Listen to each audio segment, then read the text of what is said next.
Let's get the show on the way. I am always happy to introduce our next speaker. She's our moderator for the plenary sessions.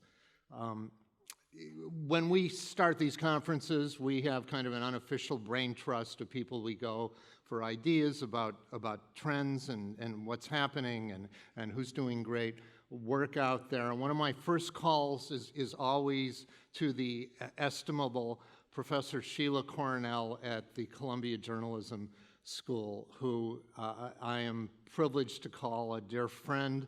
What can I say about Sheila? She is founder of the Philippine Center for Investigative Journalism, the first place to take the nonprofit model overseas and show that it was not only viable, they took down a president in the Philippines and wrote the book on how to do this kind of reporting.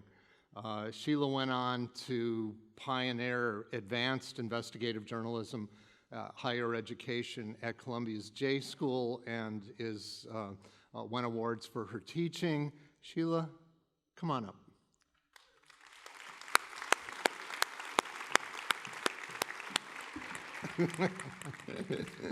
Thank you, Dave. All right, I'm going to leave. Thank you, everybody. Sheila, the floor is yours. Thank you, Dave. Very generous introduction. And welcome, everyone. Thank you for being here. I have the honor and the privilege today to introduce you to a very special guest. He is special because some of you who are in this room today are in this room today because of the work he has done. He found the evidence of spyware in your phones or other trails of surveillance that put your lives, your work, and your safety at risk. How many of you here have gotten the services from Citizen Lab? And just please raise your hand so you can see how many in this audience have benefited from the work of our special guest today. That is not all that Ron has done. Ron is many things. He's a professor of political science at the University of Toronto, a leading thinker in technology, human rights, and global security, an author of many books and reports on surveillance, spyware, and internet censorship, a recipient of many honors, including Canada's second highest honor, the Order of Canada.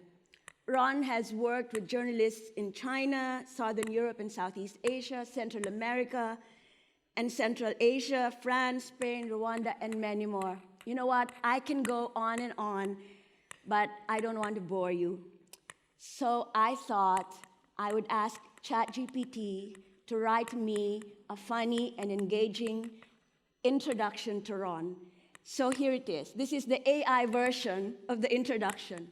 Ladies and gentlemen, prepare yourselves for a man who has redefined the term digital detective. A man who, when faced with the tangled web of the internet, does not see a chaotic mess, but a thrilling treasure hunt. A man who can trace a cyber attack faster than you can say password 1234.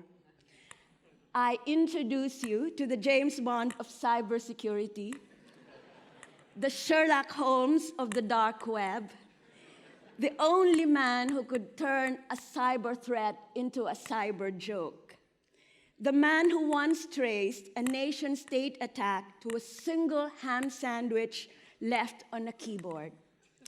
Okay, maybe that's an exaggeration, but you get my point. Ladies and gentlemen, hold on to your Wi-Fi routers, because here comes Professor Ron Deibert, the director of the Citizen Lab at the University of Toronto.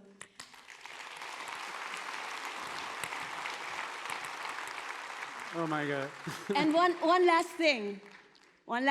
If you've got anything to hide, he's probably already found it. And if he hasn't, he's just being nice. Ron, over Thank to you so much, Sheila. That's hilarious.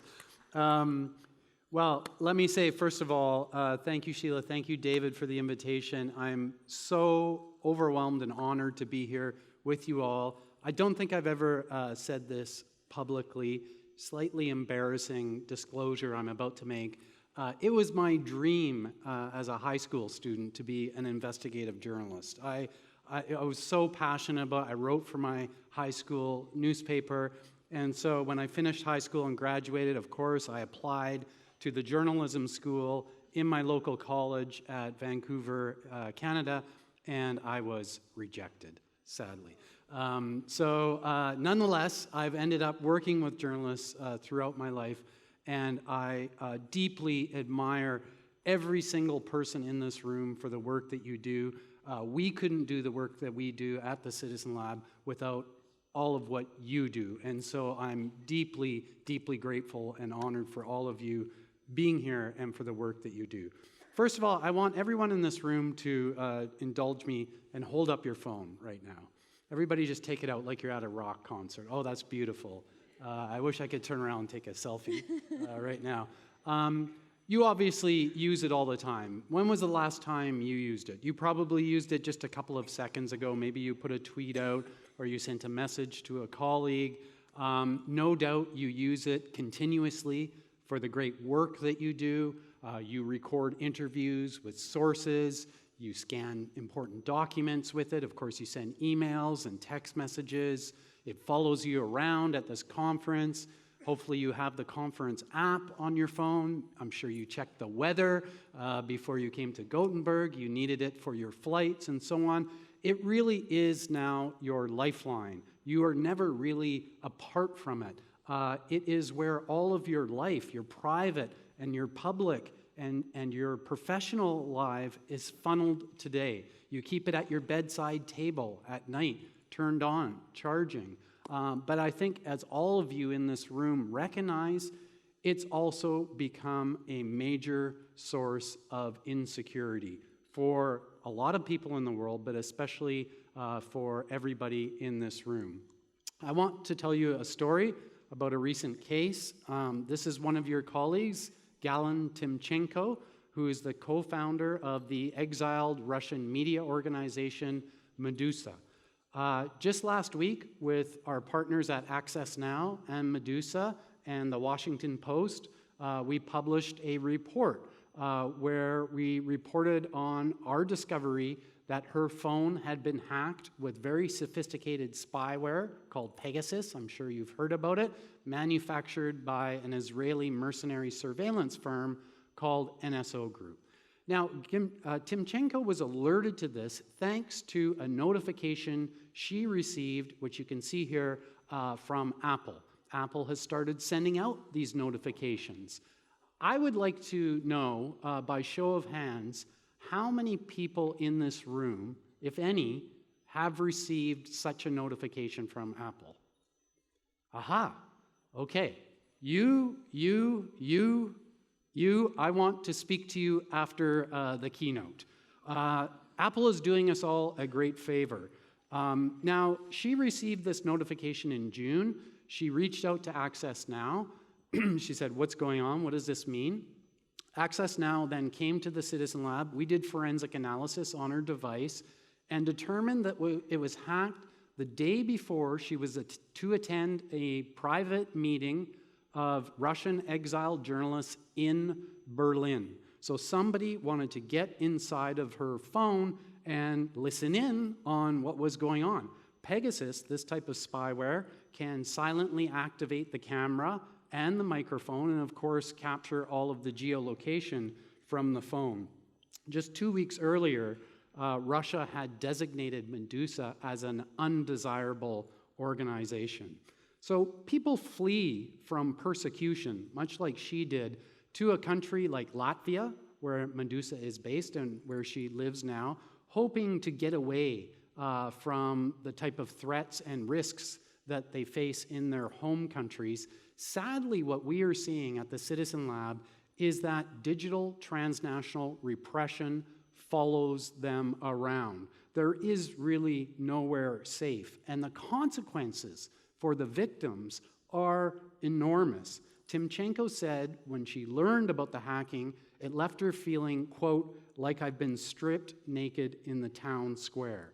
Now, who did this? Who hacked her device? That's a bit more difficult for us to say. It's kind of like being an investigator at a crime scene or a murder scene. You can tell somebody's dead, there are shell casings, I can tell you what bullet was used to kill this person, but as to who pulled the trigger, it's a bit more difficult to determine that. Attribution is a bit tricky in this case. Russia would be the obvious culprit, but as far as we know, they are not a customer of NSO Group. There are several European countries that are. This was research that we did in 2018, where we were able to map at that time where suspected Pegasus infections were taking place worldwide and map out who some of the government customers are. And there were at that time, and there are even more now, a bunch of European countries that are known NSO Group client states. In the end, though, we can't say for sure who did it. But someone, somewhere, some agency knows they are responsible, and they know that this espionage has been partially exposed. Only a true, independent, impartial investigation, empowered to subpoena documents and all that's required, would be able to get to the bottom of it. That's not something we can do. It's not likely something investigative journalists can do, but don't hold your breath for it either.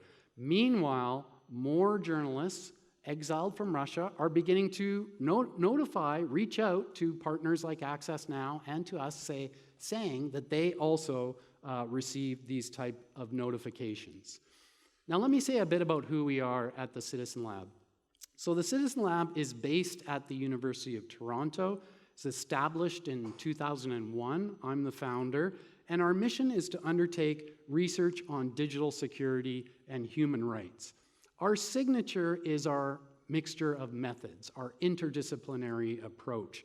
And what we aim to do is fulfill a kind of watchdog role to undertake digital accountability research, what we describe as a kind of counterintelligence for civil society. One of the main areas of our research is targeted espionage against civil society, focusing on this harmful mercenary spyware market and the proliferation of its services worldwide. We essentially watch the watchers. We lift the lid on the internet using very careful, evidence-based research. We were among the first to track evidence of the proliferation of this surveillance marketplace. This is from a capstone report we did in 2014 on an Italy-based vendor of mercenary spyware technology called Hacking Team, now defunct. And at that time, we could see that among their government clients were some notorious abusers of human rights worldwide.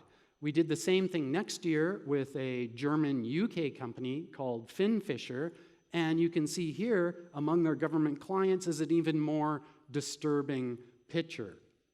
We were the first to produce evidence of NSO Group, the manufacturer of Pegasus, back in August 2016, when this gentleman, Ahmad Mansour, who's a human rights defender in the UAE, received these two SMS messages on his iPhone, and they're purporting to show evidence of torture in Emirati prisons. The idea here is that they're designed to trick him into clicking on those links. If he had done so, would have silently exploited his phone, allowing the operators to install Pegasus on it and spy everything that was going on in his phone. But he was savvy about this. His computers had been targeted many times before, and we had done research in collaboration with him. So instead of clicking on those links, he forwarded them to us at the Citizen Lab for analysis. And what our lead technical researcher, Bill Marzak, did was he actually appropriated an iPhone, wiped it, and then infected his device in the laboratory setting. And what we were able to do was capture copies of the exploits that were used to insert Pegasus on the device. We essentially were able to capture the blueprints of Pegasus spyware.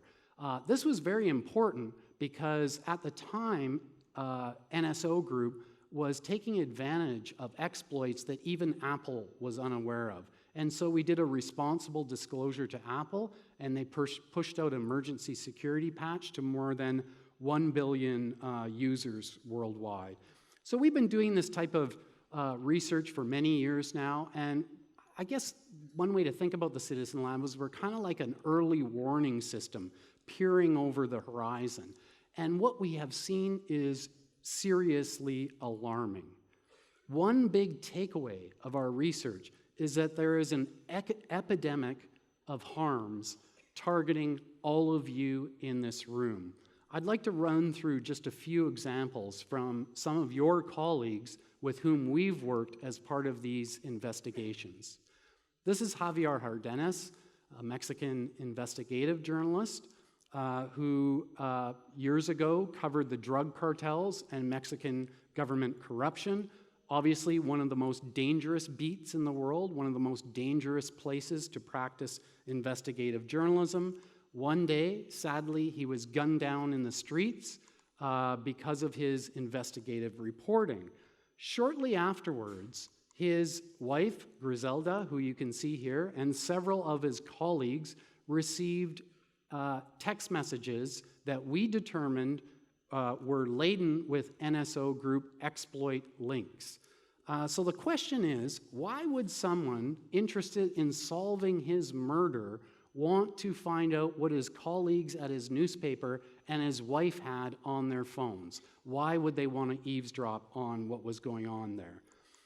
Here's Carmen Aristigui, another Mexican investigative journalist covering Mexican government corruption. Her phone is actually one of the first documented cases of a Pegasus exploit infection back in 2015. The operators of the spyware were so hell-bent on getting access to her device that we determined they sent her dozens of these SMS messages repeatedly. Some of them she ignored, but they continued to go after her. Not having success, what did they do? They pivoted and targeted her son, Emilio, who at this time was a minor child attending boarding school in the United States. They sent him dozens of text messages, including some that were really crude taunts about his mother, and one, as you can see here, impersonating the US Embassy, saying that there are problems with his visa, he should click on this link to find out more. Now you have to ask yourself, what sort of sociopath would use this type of targeting? To get access to a journalist's phone is bad enough, but to go after their minor child relentlessly, to try to get access to their phone and by extension maybe find out something that Carmen is doing, sadly this type of relational targeting is actually very common. And I want you all to think about that. As you think about the security of your device, you need to also think about the security of everyone in your family network and your social network as well. Here's another example. Again, one of your colleagues, Greek journalist Thanas Koukakis, who was targeted with a different version of spyware called Predator. We determined that his phone was hacked around the time that he was meeting with a colleague discussing sensitive information that they were working on regarding Greek government corruption. He was later given by a source transcripts of audio conversations that he was having with his Financial Times colleague that came presumably from the hacking of his device. That conversation took place while he was picking up his daughter from school. What an enormous privacy violation that one is. Daniel Nemeth, a photojournalist who was covering cronyism around Viktor Orban. We determined his phone was hacked with Pegasus.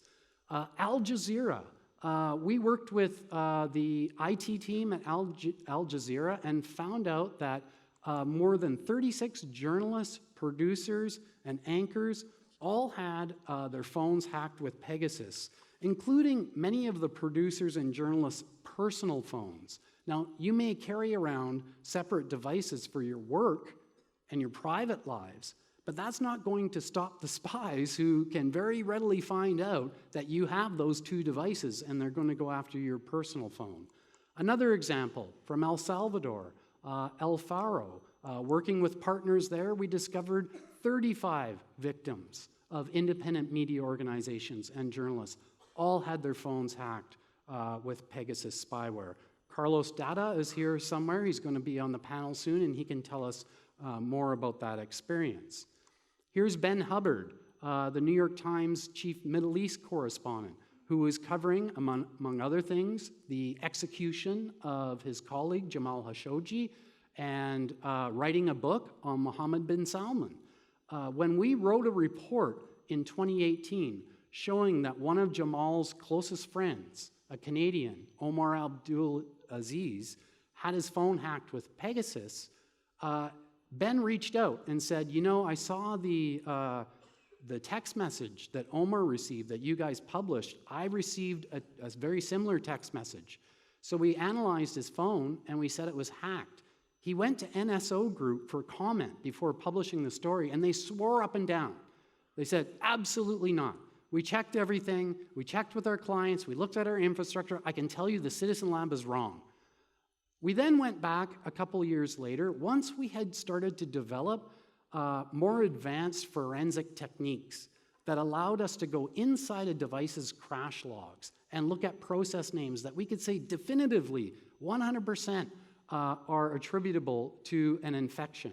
And what we found that at the very time that Ben Hubbard was going to NSO Group for comment, and they were saying, absolutely, we were wrong 100%, at that very moment, his phone was being hacked again by Saudi Arabia using Pegasus. And at this time, NSO Group was pushing out this more advanced version of their spyware that requires no target interaction, okay? The examples I've been showing you here are basically examples of NSO Group's Achilles heel at that time. They had to send out a text message, trick somebody into clicking on a link. Most of you, I'm sure, are aware now and have digital hygiene to understand I shouldn't open an attachment from somebody I don't trust, I shouldn't click on a link, and so on. Now, the latest version of the spyware, and this was the first example of it that we found, requires no victim interaction. 1 minute your phone is perfectly clean, it's fine, sitting next to you on the table. The next, it's sending data a continent away to some despot who's listening in to everything that you're doing, looking through your camera roll, and so on.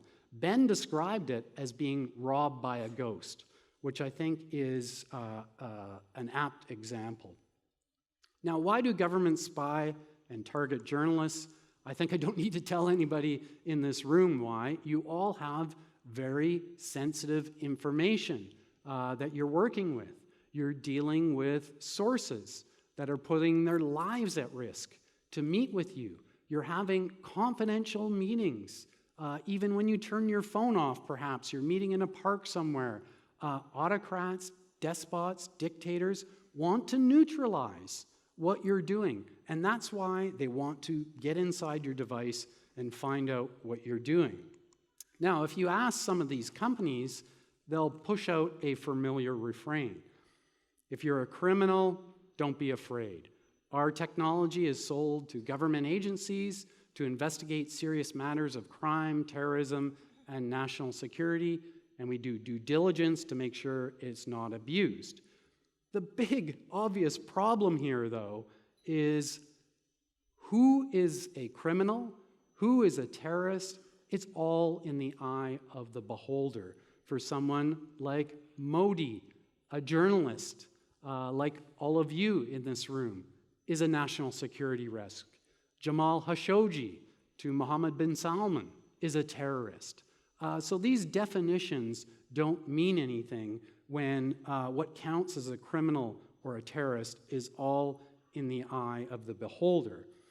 And I hate to put more bad news on the table, but it's not just NSO Group that you have to worry about. Our research has showed that even at the lower end of the spectrum, there are companies like Beltrox, based in Delhi, that don't use sophisticated Israeli technology to get inside your device. They used old school cybercrime methods to trick people into getting into their email inbox and discover who they're communicating with, maybe use that information for some kind of disinformation campaign.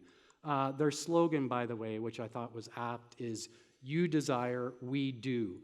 We discovered that this one Delhi-based hack-for-hire firm was at the center of a worldwide set of seemingly unrelated victims of cyber espionage, likely hired by big corporations, their law firms or PR companies that they hire. They then go out, hire private investigators who go out and contract with one of these hack-for-hire firms. And that's just one of them. There are companies like Rayzone Group, which exploit insecurities in the telecommunications ecosystem and the mobile roaming system that we all depend on to locate any phone anywhere in the world, including all of yours right now. Or one of its sister companies, Circles, which the Citizen Lab did a report on, and we were able to identify, thanks to a mistake in their technical infrastructure, who their government clients are. And you can see here, again, it's a very disturbing picture. Imagine the security agencies of El Salvador, Guatemala, Mexico, Botswana, Zimbabwe, Thailand, Malaysia, on, being able to geolocate the phone of anywhere in the world. There's nothing you can do to defend against that because it's exploiting an insecurity in the global telecommunications ecosystem. The former owner of Circles is a company called Intellexa, and Intellexa was discovered selling surveillance gear to genocidal warlords in Sudan, thanks to investigative reporting of Lighthouse reports, Haaretz, and Inside Story. This is a perfect example of the lack of due diligence in this sector. It's almost as if they are deliberately marketing to the world's worst offenders of human rights.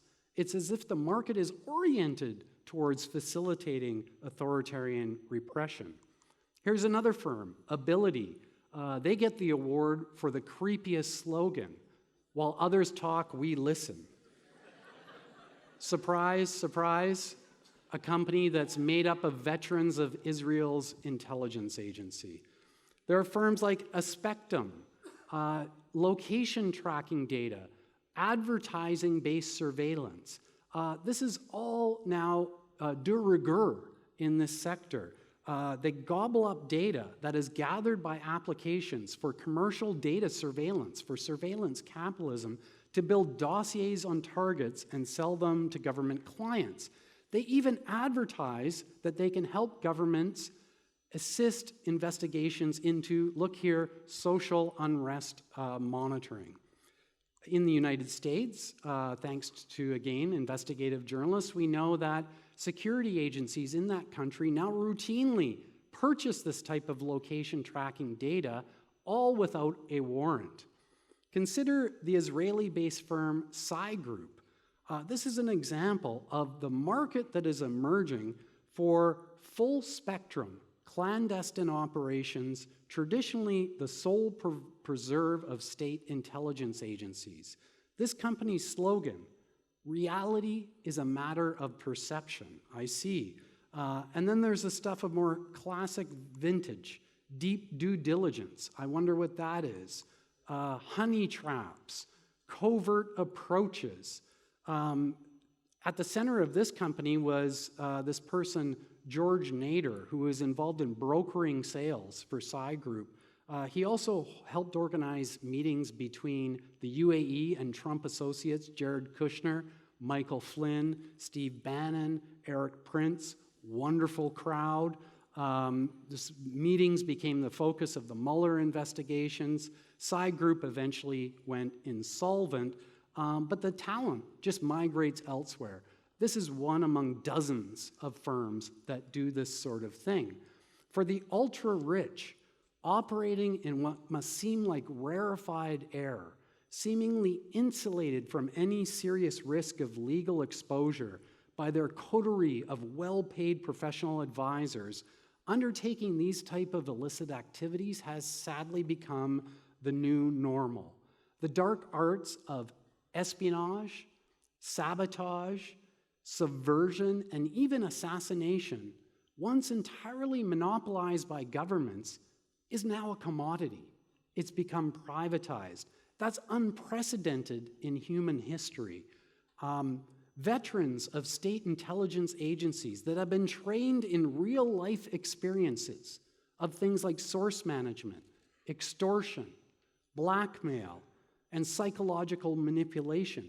Now they have turned this into a highly marketable commodity, a professional veneer provided by a glossy website, LinkedIn profile, or marketing materials, combined with bland or generic-sounding services, for example, reputation management, deep background checks, can help obscure what is really at their core highly duplicitous and extremely harmful operations done on behalf of despots, oligarchs, and ultra-rich sociopaths.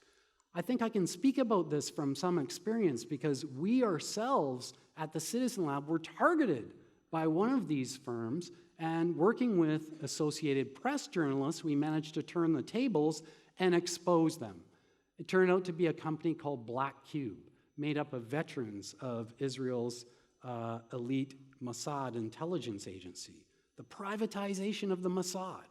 Think about that. This dramatic proliferation of privatized covert operations owes much of its magnitude to the digital communications ecosystem that we inhabit, designed to invade privacy, fundamentally insecure from the telecommunications networks all the way up to the apps on your phone, relentlessly capitalizing on human cognitive biases and emotional tendencies, inadequately regulated, and prone to rampant abuses. This ecosystem represents the ideal breeding ground for the flourishing of covert operations. The emotional manipulation machine at the heart of social media is a near perfect vehicle for the deliberate spread of lies and distortions essential to the successful influence operation today. Truth can be easily buried in an avalanche of well-engineered falsehoods. And we're just at the beginning of this with deep fakes, artificial intelligence enabled videos, news clips, and so on. We're facing a massive tsunami as the market for disinformation for hire, industrial scale disinformation operations, and dark PR is truly exploding. Among the most effective, the ones that I worry about the most, are the seemingly amateur, slow-burning, but nonetheless relentless campaigns targeting the integrity of individuals like all of you in this room. It's the disinformation equivalent of being slowly stabbed to death with toothpicks. And there's a real imbalance in the world today among organizations and entities trying to cope with this relentless assault. Governments and corporations are facing this problem. They describe it all the time. But at least they have the resources and capacities to go out and hire some firm to deal with it. For civil society, for many news organizations, especially independent news organizations, they can't withstand this assault. They barely have somebody who can plug in the printer, let alone defend themselves against adversaries that are essentially privatized Israeli intelligence agencies. Now, sadly, these cases are not exceptions, but a reflection of a new and disturbing normal. As David talked about today, I share his view. I'm really worried about where we sit right now. Government security agencies operating in an extrajudicial sphere, largely insulated from the usual mechanisms of public accountability, mercenary surveillance firms that are almost entirely unregulated, selling to the world's worst sociopaths, creating a kind of perfect storm of abuse and impunity, leading to the undermining of democratic institutions. Not surprisingly, despotism and transnational repression are spreading alongside a new normal. Now, there's an irony here. At the very same time that we were facing multiplying, accelerating, interconnected global polycrises, genuine existential risks as a human species, we are destroying our collective abilities to rationalize, to coordinate, and communicate about it. It's as if we are giving ourselves world brain damage.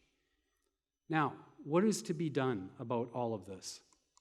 Well, I do think there is some silver lining to this whole story.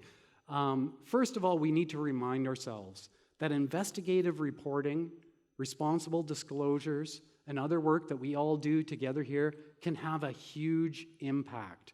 Our collaborations are definitely something to celebrate. It takes a village to bring down a dictator. And I want to give shouts out to my colleagues in this room that we've worked with at Amnesty International, at Access Now, Laurence here from Pegasus Project, many, many other people. We couldn't do the work that we do without those collaborations.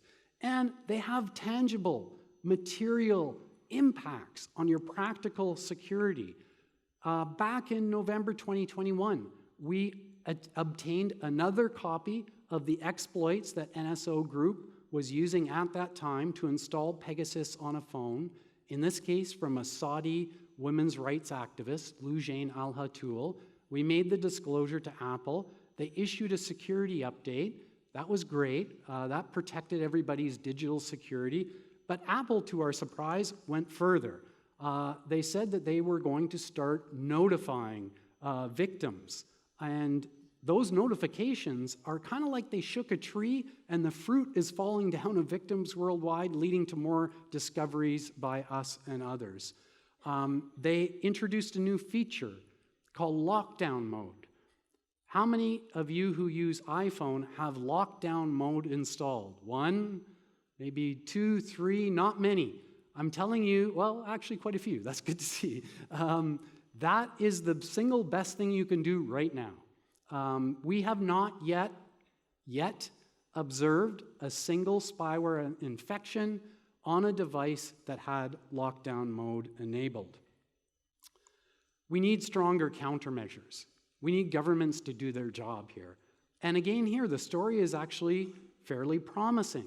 In Europe, there was an inquiry into the Pegasus spyware scandal. Not a lot that the European Parliament can do on its own, but they did raise awareness about the problem, and I think that's important. In the United States, there's been some dramatic developments. President Biden issued an executive order prohibiting the federal government from purchasing mercenary spyware from firms like NSO Group that enable human rights abuses worldwide. These things have a material impact. After the US Commerce Department added NSO Group to its designated entity list, the bottom line was really impacted for NSO Group. Its valuation dropped about $500 million. That sends a strong signal to the market as a whole. It doesn't solve the problem, but it sends a strong signal. We need more of that going on. We need more legal accountability as well. It's great to see among the other initiatives that Apple took alongside WhatsApp is they've sued NSO Group in US court. That's a big deal. And they didn't hold back either. In the court ruling, this is the language they used to describe NSO Group. Amoral, 21st century mercenaries. I agree with them. Alfaro, represented by the Knight Foundation, is also suing NSO Group in US courts. Carlos Data will be on the panel. Perhaps he can talk about that. These are extremely important cases. They take a long time, can also be frustrating, but NSO Group is embroiled in about 12 separate cases of litigation right now That's thanks to the research that has exposed the abuses and provided the material evidence for those lawsuits to proceed. We need to repair the digital ecosystem.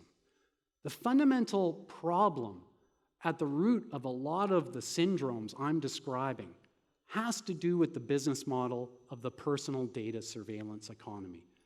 As long as we live in a world where we're treated as livestock for the data farms of these huge social media companies who push out new features without thinking about security and treat us as something to be mined and manipulated, there will always be opportunities for government security agencies and mercenary surveillance firms to piggyback off of it. We desperately need to rein in the excesses of surveillance capitalism. And lastly, we need to address and roll back the deterioration in liberal democratic institutions.